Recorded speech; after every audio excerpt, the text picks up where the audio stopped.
আমরা এসএসসির রসায়নের তৃতীয় অধ্যায় পদার্থের গঠন নিয়ে আলোচনা করব। তা প্রথমে পদার্থ কি সেটা আমরা জানি নেই। যার ভর আছে এবং যা স্থান দখল করে তাকে পদার্থ বলা হয়। এই দেখো তোমার আশেপাশে চেয়ার, টেবিল, খাট বা তুমি যাই কিছু দেখো না কেন সেই সবগুলো হচ্ছে পদার্থ। এখন এই পদার্থ কি দিয়ে গঠিত? আমি যদি বলতাম তোমার এই যে এত বড় দেহ, এই এত বড় দেহটা কি দিয়ে গঠিত, তখন তুমি অ্যান্সার দিতে কি অসংখ্য কোষের সমন্বয়ে আছে তোমার এই মূল দেহটা হচ্ছে গঠিত। আমরা যদি বলি এই পদার্থ যে আশেপাশে তুমি চেয়ার টেবিল যেগুলো দেখতে পাও সেগুলো কি দিয়ে গঠিত, সেই গঠন নিয়ে বিভিন্ন বিজ্ঞানী বিভিন্ন সময় বিভিন্ন মতবাদ দিছে। তো প্রথমে কে মতবাদ দেন? প্রথমে মতবাদ জেনেছেন গ্রিক দার্শনিক। তার নাম কি ছিলেন? তার নাম ছিল হচ্ছে ডেমোক্রিটাস। ডেমোক্রিটাস কি মতবাদ দেন? ডেমোক্রিটাস সর্বপ্রথম মতবাদ দেন যে পদার্থ অসংখ্য ক্ষুদ্র ক্ষুদ্র কণা নিয়ে গঠিত।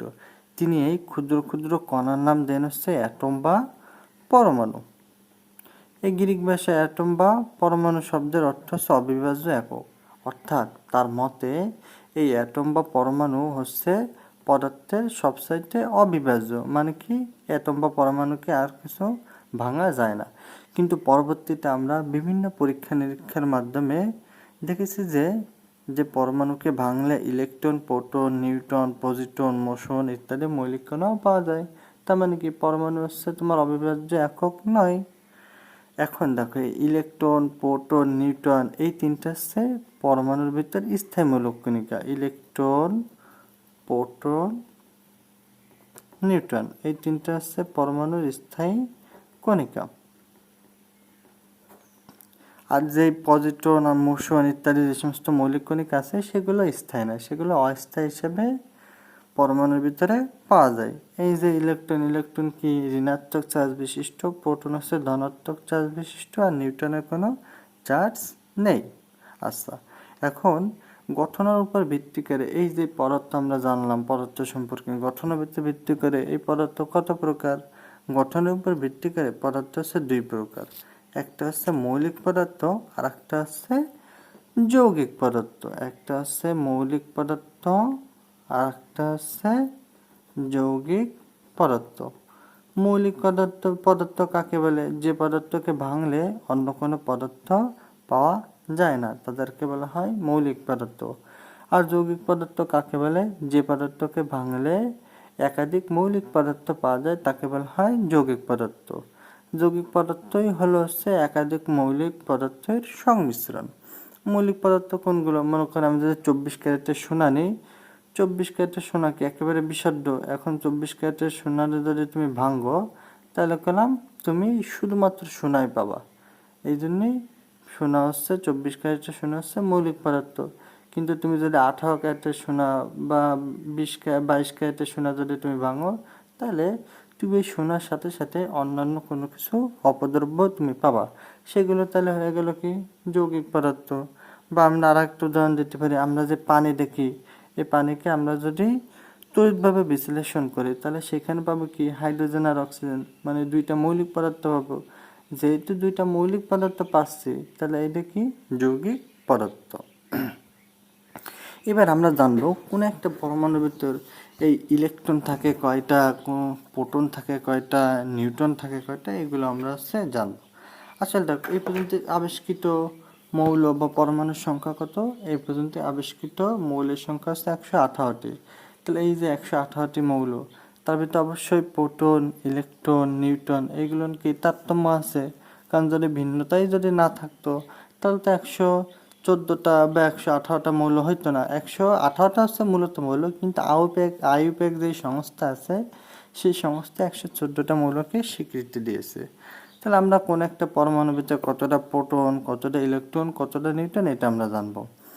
এখন দেখো আমরা এই যে পড়ি যে হাইড্রোজেনের পারমাণবিক সংখ্যা 1, তারপরে হিলিয়ামের 2, লিথিয়ামের 3, hydrogen, helium, lithium, beryllium, boron, carbon, nitrogen, oxygen, fluorine, neon, sodium, magnesium, aluminium, silicon, phosphorus, sulphur, chlorine, argon, potassium, calcium, scandium, titanium, vanadium, chromium, manganese, iron, cobalt, nickel, copper, zinc, এগুলো তো আমরা পড়ি। এইগুলো যে একটা প্রথম থেকে আমরা শুরু করে জানবো যে মোটামুটি 30টা পর্যন্ত মৌল সম্পর্কে আমরা জানবো, যে এদের ভিতরে প্রোটন থাকে কয়টা। দেখো সেটা আমরা একটু জেনে নিই। কতগুলি ইলেকট্রন থাকে সেটা আমরা জানবো, কতগুলো নিউট্রন থাকে সেটাও আমরা জানবো। তাহলে প্রথমে আমরা জানবো প্রোটন সংখ্যা কতগুলো থাকে। কোনো একটা পরমাণুর পারমাণবিক সংখ্যা যত, তার ভিতর অবস্থিত প্রোটন সংখ্যা তত। আর স্বাভাবিক অবস্থায় যতগুলো প্রোটন থাকে কোনো একটা পরমাণুতে, ঠিক ততগুলো ইলেকট্রন থাকে। এই কারণে স্বাভাবিক অবস্থায় যে কোনো পরমাণু হচ্ছে চার্জ নিরপেক্ষ। দেখো হাইড্রোজেনের পারমাণবিক সংখ্যা হচ্ছে 1, তাহলে এর ভিতর প্রোটন থাকবে হচ্ছে একটি। হাইড্রোজেনের পারমাণবিক সংখ্যা 1, প্রোটন সংখ্যা 1, তাহলে ইলেকট্রনও থাকবে কি একটি। এখন তোমার নিউটন সংখ্যা জানা লাগবে যে হাইড্রোজেনের নিউটন সংখ্যা কত। তা নিউটন সংখ্যা মানে হচ্ছে ভর সংখ্যা মাইনাস প্রোটন সংখ্যা। হাইড্রোজেনের ভর সংখ্যা হচ্ছে 1। হাইড্রোজেনের ভর সংখ্যা 1 মানে এমন না যে একটা হাইড্রোজেন তুমি মাপলা 1 গ্রাম হবে। এর মানে হচ্ছে 1 মোল হাইড্রোজেন যদি তুমি মাপো তাহলে তার পরিমাণ হবে 1 গ্রাম। 1 মোল মানে কতটি? 6.023 ইন্টু 10⁻23টি। 10⁻23 করলাম অনেক বিশাল সংখ্যক, কারণ 10³ দিলেই হয় হচ্ছে 1000। সেই জায়গায় 10⁻23 মানে কত কোটি কোটি কোটি কোটি কোটি। তাহলে ততগুলো যদি তুমি পরমাণু একসাথে মাপো তাহলে মাত্র হবে হচ্ছে 1 গ্রাম। তাহলে দেখো হাইড্রোজেনের ভর সংখ্যা হচ্ছে 1, তাহলে নিউটন সংখ্যা কত হবে? ভর সংখ্যা মাইনাস প্রোটন সংখ্যা। ভর সংখ্যা 1 মাইনাস প্রোটন সংখ্যা কত? 1, তাহলে হাইড্রোজেনের হচ্ছে নিউটন সংখ্যা হচ্ছে 0। তারপরে আমরা helium, lithium, beryllium, boron, carbon এগুলোর তো লিখলাম না, কারণ কি এগুলো কার্বনের তো লাগবে, যদিও বোরন পর্যন্ত আমরা লিখলাম না, কারণ কি সবগুলোর ভর সংখ্যা আমাদের জানার দরকার নেই। মোটামুটি গুরুত্বপূর্ণ যেগুলো আমাদের দরকার সেগুলো তো আমরা লিখলাম। দেখো কার্বনের ভর সংখ্যা দিয়ে আছে 12, তাহলে নিউটন সংখ্যা হবে 12 মাইনাস প্রোটন সংখ্যা। কার্বনের প্রোটন সংখ্যা কত? 6, তাহলে নিউটন সংখ্যা হচ্ছে 6। নাইট্রোজেনের ভর সংখ্যা কত? নাইট্রোজেনের ভর সংখ্যা দেওয়া আছে 14 মাইনাস নাইট্রোজেনের প্রোটন সংখ্যা 7। 14 মাইনাস 7 কত? 7। অক্সিজেনের ভর সংখ্যা কত দেওয়া আছে? 16 মাইনাস অক্সিজেনের প্রোটন সংখ্যা আছে 8, তাহলে নিউটন সংখ্যা আছে 8। সেরকম সোডিয়ামের হচ্ছে 23 মাইনাস 11 কত? 12। 24 minus 12 equal to 12। 27 minus 13 equal to কত? 14। সিলিকনের ভর সংখ্যা কত? 28 বিয়োগ প্রোটন সংখ্যা কত? প্রোটন সংখ্যা হচ্ছে 14, তাহলে 28 বিয়োগ 14 ইকুয়াল টু কত? 28 বিয়োগ 14 ইকুয়াল টু হচ্ছে 14। সালফারের ভর সংখ্যা হচ্ছে 32, তাহলে সালফারের নিউটন সংখ্যা কত? নিউটন সংখ্যা মানে কি ভর সংখ্যা বিয়োগ প্রোটন সংখ্যা। সালফারের ভর সংখ্যা 32 বিয়োগ প্রোটন সংখ্যা 16। 32 বিয়োগ 16 ইকুয়াল টু কত? 16। এবার দেখো ক্লোরিনের যদি নিউটন সংখ্যা বের করতে চাই, নিউটন সংখ্যা কখনো ভগ্নাংশ হতে পারে না। নিউটন সংখ্যা সর্বদাই পূর্ণ সংখ্যা। তাই 35.5-এর বদলে আমরা লিখলাম হচ্ছে একটু বাড়িয়ে 36। তাহলে 36 বিয়োগ ক্লোরিনের প্রোটন সংখ্যা কত? 17। 36 বিয়োগ 17 ইকুয়াল টু কত? 19। তাহলে নিউটন সংখ্যা কত হবে? ক্লোরিনের নিউটন সংখ্যা হবে হচ্ছে 19। এবার আমরা দেখব হচ্ছে পটাশিয়ামের ভর সংখ্যা কত? 39, তাহলে নিউটন সংখ্যা কত? 39 বিয়োগ প্রোটন সংখ্যা কত? 19। 39 বিয়োগ 19 করলে কত হয়? 20। এবার আমরা ক্যালসিয়ামের দেখব। ক্যালসিয়ামের ভর সংখ্যা দিয়ে আছে কত? 40, তাহলে নিউটন সংখ্যা কত হবে? 40 মাইনাস ক্যালসিয়ামের প্রোটন সংখ্যা কত? 20। 40 মাইনাস 20 ইকুয়াল টু কত? 20। আবার দাও এই যে কপারের ভর সংখ্যা কত? 63.5, তার 63.5 যেহেতু দিয়া, আর আমাকে নিউটন সংখ্যা কি ভগ্নাংশ হতে পারে না, তাই আমরা 63.5টারে আমরা লিখবো হচ্ছে 64। 64 বিয়োগ দেব হচ্ছে আমরা 29 করলে আমাদের হয় হচ্ছে 35।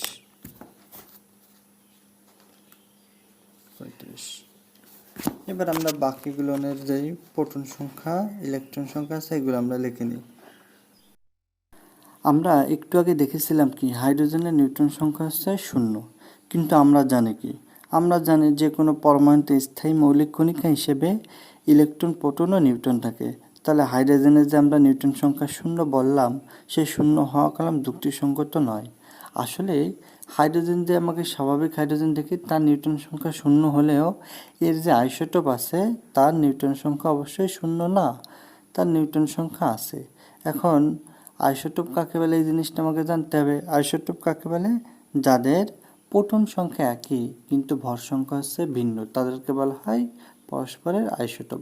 যেরকম মনে করে আমরা বললাম কার্বন, এই কার্বনের পারমাণবিক সংখ্যা বা প্রোটন সংখ্যার এই নিচে প্রকাশ করা হয়। কার্বনের কত আমরা জানি হচ্ছে 6, আর ভর সংখ্যাটারে উপরে প্রকাশ করা হয়।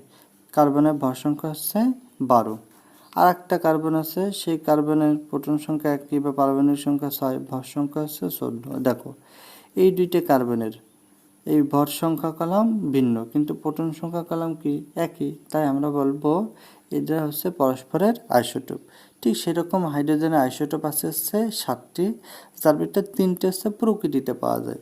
তাহলে হাইড্রোজেনের যে 7টি আইসোটোপ আছে সেগুলো কীরকম আমরা একটু লিখে নিই।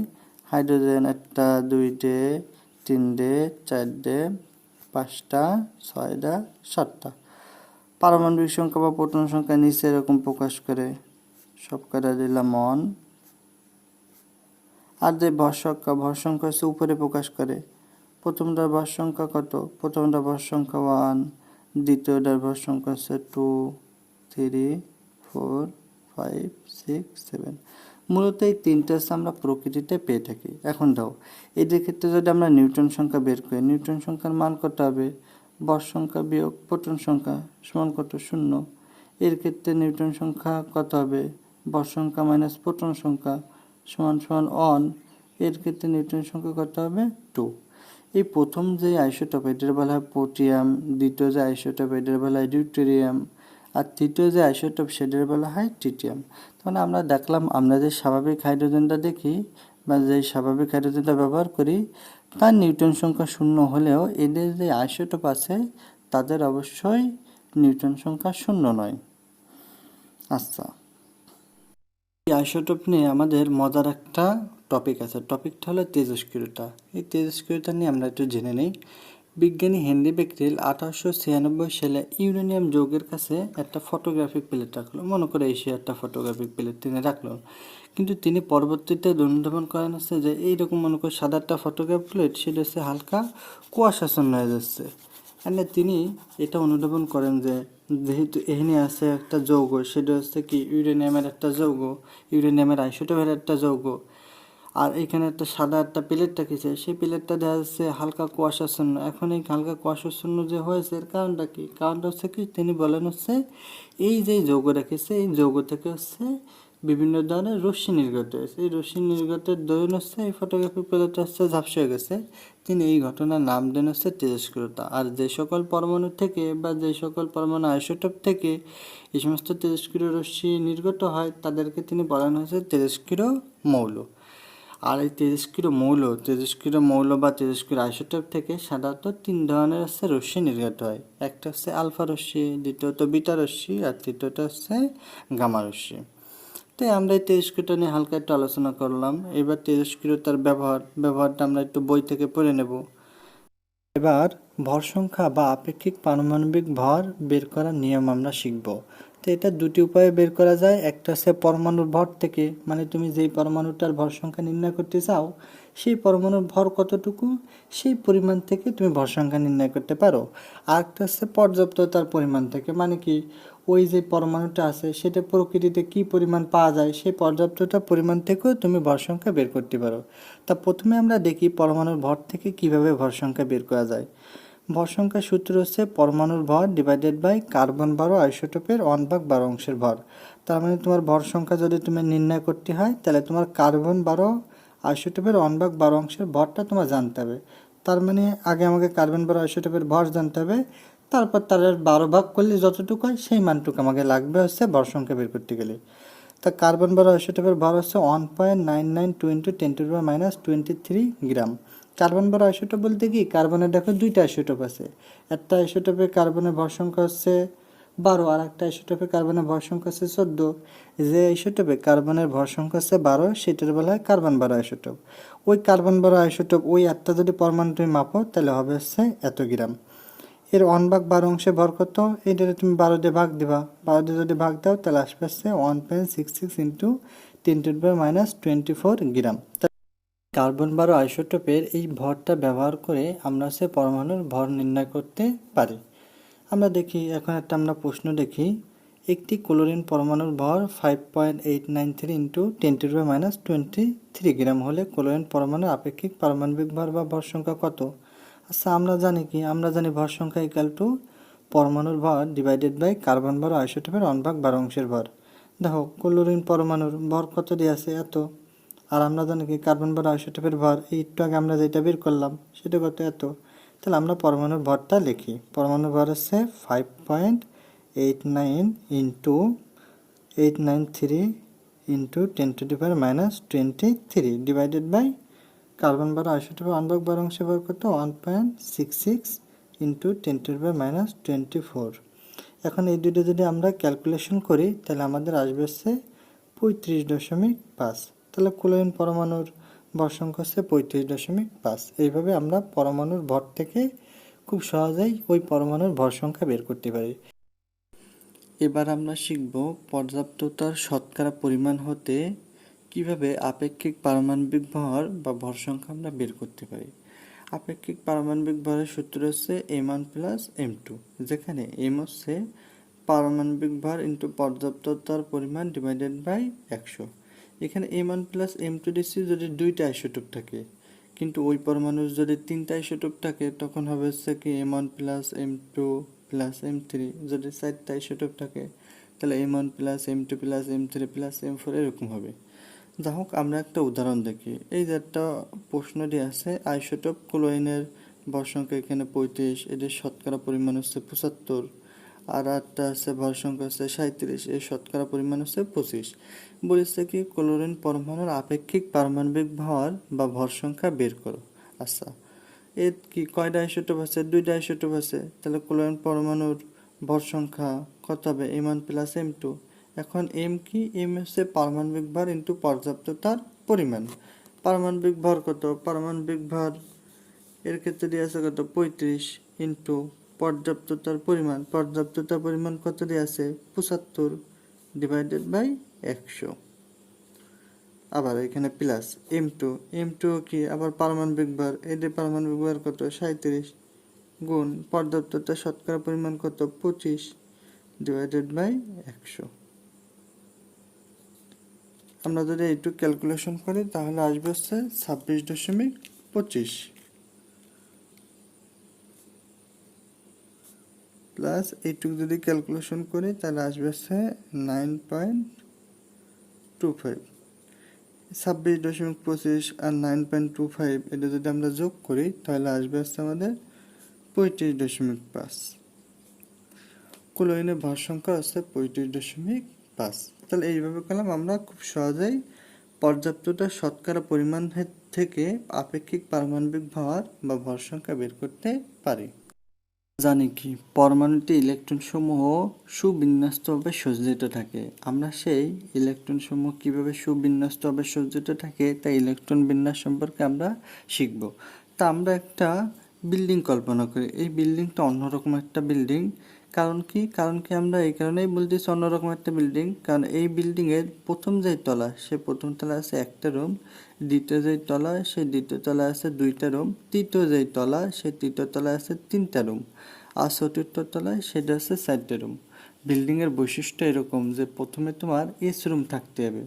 যদি তোমার বিল্ডিংয়ে আরও রুম রাখার জায়গা থাকে তখন তুমি পি রুম রাখবা, যদি আরও রুম রাখার জায়গা থাকে তখন তুমি ডি রুম রাখবা, যদি আরও রুম রাখার জায়গা থাকে তখন তুমি এফ রুম রাখতে পারবা। তাহলে এই যে বিল্ডিং সেটা কি একটা রুমের জায়গা আছে, তাই আমরা এখানে রাখবো হচ্ছে এস রুম। তাহলে এটা যেহেতু একতলা বিল্ডিং তাহলে আমরা এটা দেবো 1S। আর এটা কি দোতলার বিল্ডিং তাহলে আমরা দেবো 2। আর যেহেতু দুইটা রুম আছে তাহলে প্রথমে আমরা এস রুম রাখবো, তারপরে হচ্ছে পি রুম রাখবো। এই যে তিনতলা সেখানে আমরা দেবো সব জায়গায় 3। আর প্রথমে কি এস রুম রাখবো, জায়গা যাইতো আরও আছে, পি রুম রাখবো, জায়গা যাইতো আরও আছে, ডি রুম রাখবো। এটা 4তলা, তাহলে 4 দেবো সব জায়গায়। তাহলে প্রথমে দেবো কি এস রুম, জায়গা আছে পি রুম, জায়গা আছে ডি রুম, জায়গা আছে এফ রুম। আর একটু বৈশিষ্ট্য হচ্ছে কি, এই যে এস রুমে হচ্ছে সর্বোচ্চ 2 জন লোক থাকতে পারে, পি রুমে থাকতে পারে হচ্ছে সর্বোচ্চ 6 জন, ডি রুমে থাকতে পারে হচ্ছে সর্বোচ্চ 10 জন, আর এফ রুমে থাকতে পারে সর্বোচ্চ 14 জন। এখন বাইরে থেকে একটা লোক যদি এই বিল্ডিংয়ে প্রবেশ করতে চায়, তাহলে ও কি প্রথমে এই একতলায় যে বিল্ডিং আছে সেই রুমে সে ঢুকবে। যদি আরও জায়গা থাকে ওই রুমে, তাহলে তো একতলার ভিতরেই থাকবে, আর যদি জায়গা না থাকে তখন করলাম কেবল দোতলা উঠবে। মনে করো হাইড্রোজেনের অন, তার মানে হাইড্রোজেন মনে করে একটা লোক এই বিল্ডিংয়ে ঢুকতেছে, তাহলে কী হবে অন এস অন। হিলিয়ামের কত 2, তার মানে 2টা লোক এই বিল্ডিংয়ে ঢুকবে, তাহলে হবে হচ্ছে 1s2। কারণ কি, কারণ এই যে এস অরবিটালে 2জন লোকই ঢুকতে পারে। লিথিয়ামের ক্ষেত্রে কি, যদি 3টে লোক ঢুকবে, তার মানে কি 1s2। আরও কি আর একটা লোক লাগবে, তাহলে ও কী করবে, আর প্রথম বিল্ডিংয়ে বা প্রথম তলায় তো আর জায়গা নেই, তাহলে ও করবে কি দ্বিতীয় তলা উঠবে, দ্বিতীয় তলা এই দিক থেকে উঠবে, তাহলে 1s2 শেষ, তারপরে হবে হচ্ছে 2s1। বেরিলিয়ামের এরকম 1s2, এই রুমে তো 2টা লোক থাকতে পারে, তাহলে 1s2 2s2। বোরনের ক্ষেত্রে 1s2 2s2, যেহেতু আর জায়গা নেই তাহলে এই পাশের রুমে যাবে ও 2p1। তাহলে এরকম আমরা করতে লাগে 1s2 2s2 2p2, 1s2 2s2 2p3, 1s2 2s2 2p4, 1s2 2s2 2p5, 1s2 2s2 2p6। দেখো এই পি রুমে কলম সর্বোচ্চ 6জন লোক থাকতে পারে। এরপরে এই যে সোডিয়াম আছে 1s2 2s2 2p6, এনে কয়জন, 10জন লোক হয়ে গেল, কিন্তু সোডিয়ামে কয়জন, 11জন লোক। তাহলে ও করবে কি, ও এইবার তৃতীয় তলা উঠবে, তৃতীয় তলা এই দিক থেকে উঠবে, তখন আর একটা আসবে হচ্ছে 3s1। ম্যাগনেসিয়ামের ক্ষেত্রে 1s2 2s2 2p6, যেহেতু এই যে এস অরবিটালে ম্যাগনেসিয়ামের তো 12, তাহলে 3s1 যদি দিই তাহলে হবে 11, কিন্তু এস অরবিটালে কলম 2জন লোক থাকতে পারে, তাহলে আমরা দেবো কি 3s2। 1s2 2s2 2p6 3s2, হলো কয়জন, 4জন, 6 7 10 12জন, কিন্তু অ্যালুমিনিয়ামে কয়জন, 13জন। তাহলে ও করবে কি, এই 3s2 তো গেছে, এবার কি ওর পাশের অরবিটালে যাবে বা পাশের রুমে যাবে 3p1। তাহলে এইভাবে তুমি করতে পারবা, কিন্তু দেখা যায় কি তুমি যখন করতে করতে পটাশিয়ামে আসবে তখন একটু ব্যতিক্রম হবে, সেই ব্যতিক্রমটা আমরা একটু দেখি। পটাশিয়াম হচ্ছে 19, তাহলে হওয়ার কথা হচ্ছে কত, 1s2 2s2 2p6 3s2 3p6, দাও 2 4 6 7 10 12 6 18। এখন আসার কথা কি 3d1 18, যেহেতু 19টা আছে 3d1, কিন্তু এই 3d অরবিটালে না আসে ও চলে যাচ্ছে 4s অরবিটালে, 4s1 হয়। এর কারণটা কি, এর কারণটা হচ্ছে কি, আমাদের ইলেকট্রন বিন্যাসের ক্ষেত্রে যেটা হচ্ছে সবচেয়ে নিম্ন শক্তি স্তর ইলেকট্রন সমূহ সেই শক্তি স্তরে আগে প্রবেশ করে, তারপর আস্তে আস্তে হচ্ছে উচ্চতর শক্তি স্তরে প্রবেশ করে। নিম্ন শক্তি স্তর সেটা তোমার এই শুধু এই তলা এবং ওই রুম এই দোনোটা নিয়েই হচ্ছে তোমার নিম্ন শক্তি স্তর নাকি উচ্চ শক্তি স্তর সেটা ডিপেন্ড করে। শুধু 3তলা হলেই যে সেটা নিম্ন শক্তি স্তর তা ডিপেন্ড করে না ইলেকট্রন বিন্যাসের ক্ষেত্রে। তাহলে আমরা বুঝবো কিভাবে যে কোনটা নিম্ন শক্তি স্তর বা কোনটা উচ্চ শক্তি স্তর? সেই ক্ষেত্রে আমাদের n+l এর একটা নিয়ম আছে।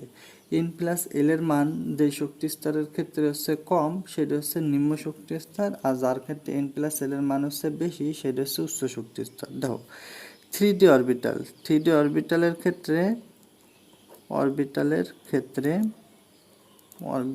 ক্ষেত্রে এন এর মান কি? এন এর মান হচ্ছে 3।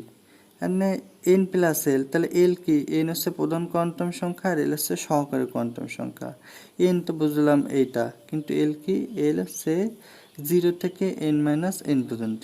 তাহলে এন এর মান যদি 3 হয় তাহলে এল এর মান হতে পারে 0, 1, 2। কারণ হচ্ছে কি? এল এর মান হচ্ছে 0 থেকে n মাইনাস 1, মানে হচ্ছে এন এর মান যা হবে তার এক কম হবে, সেই পর্যন্ত যাবে 0 থেকে। তাহলে 0 হতে পারে, 1 হতে পারে, 2 হতে পারে। 0 হয় হচ্ছে যদি এস অরবিটাল থাকে, 1 হয় যদি পি অরবিটাল থাকে, আর 2 হয় যদি ডি অরবিটাল থাকে। যেহেতু এটি 3D অরবিটাল, তাহলে তোমার এল এর মান হবে হচ্ছে 2। এই 0 আর 1 হচ্ছে হবে না, অতএব n প্লাস এল এর মান হবে কত? 3 প্লাস 2 ইকুয়াল টু 5। এই 3D অরবিটালের ক্ষেত্রে তাহলে n প্লাস এল এর মান হচ্ছে 5। এবার আমরা দেখি 4s অরবিটালের ক্ষেত্রে কত হয়। 4s অরবিটালের ক্ষেত্রে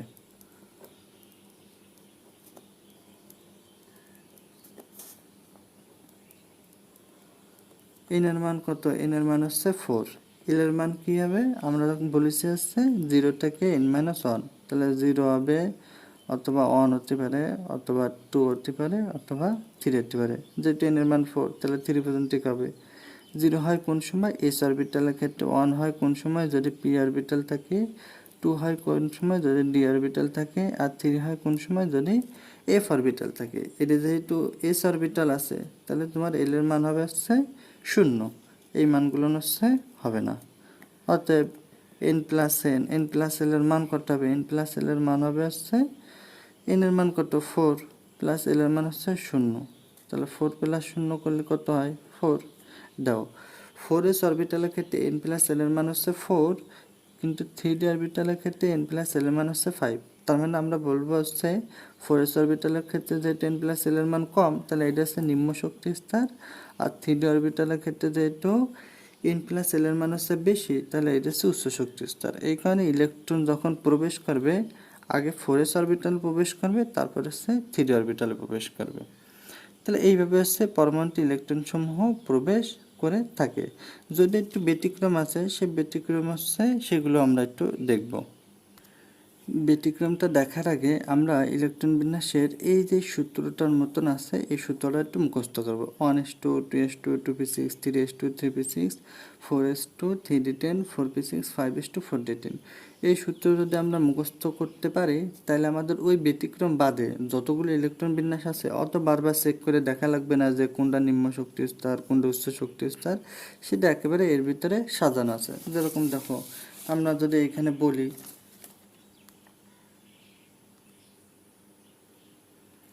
তোমার মনে করে আমরা ধরলাম নাইট্রোজেনের ইলেকট্রন বিন্যাস কত। নাইট্রোজেনের ইলেকট্রন বিন্যাস কত হবে? আমাকে যে সূত্র হচ্ছে 1s2 2s2 2p6 3s2 3p6 4s2 3d10 4p6 5s2 4d10।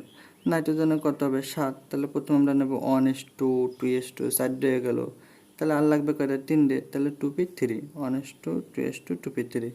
আমরা যদি ওই পটাশিয়ামটাও দেখি, পটাশিয়ামের 19, সে কি 1s2 2s2 2p6 হলো কয়টা? এই 4 দিয়ে 4 4 10টা, 3s2 12টা, 3p6, তাহলে কত হলো? 12 6 18। তারপরে কত হবে? 4s1। তাহলে এইভাবে করলাম আমরা খুব সহজে এই যে সূত্র আছে, সেই সূত্রের সাহায্যে ইলেকট্রন বিন্যাস বের করতে পারি। এবার আমরা সেই ব্যতিক্রমগুলো একটু দেখব। ক্রোমিয়ামের ইলেকট্রন বিন্যাস কত হবে? 1s2 2s2 2p6, যেহেতু 24টা আছে, তাহলে কয়টা হলো? কেবল হচ্ছে 10টা। 2p6 3s2 12টা হলো, 3p6 18টা হলো, 4s2 এটা হলো হচ্ছে তোমার হচ্ছে 20টা। এরপর আমরা দেবো কি 3d4, হিসেব অনুযায়ী তো 3d4 হবে, যেহেতু 24টা। এখানে 4 6 4 10 12 6 18 20 7 4 24। কিন্তু আমাদের নিয়ম হচ্ছে কি, যে ডি অরবিটাল হচ্ছে দুটি ক্ষেত্রে স্থিতিশীল হয়। একটা হচ্ছে ডি অরবিটাল যদি অর্ধপূর্ণ থাকে, ডি অরবিটাল না, যে কোনো অরবিটালে সাধারণত তোমার দুটি ক্ষেত্রে স্থিতিশীল। একটা হচ্ছে যখন অর্ধপূর্ণ থাকে, আর একটা হচ্ছে পরিপূর্ণ থাকে। ডি অরবিটাল দুটি ক্ষেত্রে স্থিতিশীল হয়, একটা হচ্ছে যখন এটি অর্ধপূর্ণ থাকে, আর একটা হচ্ছে যখন এটি পরিপূর্ণ থাকে। দেখো এখানে 3d4, এটি যদি ডি অরবিটালে ইলেকট্রন সংখ্যা কতটা থাকতে পারে? সর্বোচ্চ হচ্ছে 10টা থাকতে পারে। তাহলে পরিপূর্ণ কর্ণে থাকবে, ওর জন্য d10 হবে। আর অর্ধপূর্ণ কর্ণে থাকবে জন্য হবে D5। তাহলে এইখানে কি D4 না, তাহলে D4 কি ও কি পরিপূর্ণ নাকি অর্ধপূর্ণ? পরিপূর্ণ না অর্ধপূর্ণ না, এটা কি আংশিক পূর্ণ আছে। আংশিক পূর্ণ যদি থাকে আর এর আগে যদি এস অরবিটাল থাকে তখন আর কি এই এস অরবিটালের ইলেকট্রনটা তোমার হচ্ছে ডি অরবিটালে চলে যায়। তো ইলেকট্রন ডি অরবিটালে চলে যায়, ডি অরবিটালে চলে যায়, ওটা অর্ধপূর্ণ হয় অথবা পরিপূর্ণ হয়। এই কারণে এই ইলেকট্রন বিন্যাসের ক্ষেত্রে 4s2 না হয়, হবে হচ্ছে 4s1 3d5। আর এটা আমরা একটু সাজাইলে 1s2 2s2 2p6 3s2 3p6 3d5 তারপরে হচ্ছে 4s1 দিয়ে সাজাইলে আর ক্ষেত্রে। আর কপারের ক্ষেত্রে এরকম হয়, মনে করো কপারের কত 29 না, 1s2 2s2 2p6 3s2 3p6 4s2 3d কত হওয়ার কথা জানি 4 4 10 10 আর 2 12 12 হচ্ছে 18 20 আর এখানে কত 9 হওয়ার কথা। কিন্তু আমরা জানি কি ডি অরবিটাল দুইটি ক্ষেত্রে তোমার স্থিতিশীল হয়, একটা আছে যখন অর্ধপূর্ণ আর একটা আছে পরিপূর্ণ। তাহলে এটা তো 9, এটা তো অর্ধপূর্ণ না পরিপূর্ণ না, এটা হচ্ছে আংশিক পূর্ণ। তাহলে আংশিক পূর্ণ থাকলে এর আগে যদি এস অরবিটাল থাকে তখন কি হয়, এস অরবিটাল থেকে একটা ইলেকট্রন তোমার ডি অরবিটালে চলে যায়। তাহলে যেহেতু এটা আংশিক পূর্ণ আছে, 4s অরবিটাল পরিপূর্ণ আছে, এখান থেকে একটা ইলেকট্রন ডি অরবিটালে যাবে। এখানে হয়ে যাবে না হচ্ছে 4s1 আর এখানে হয়ে যাবে না হচ্ছে 3d10।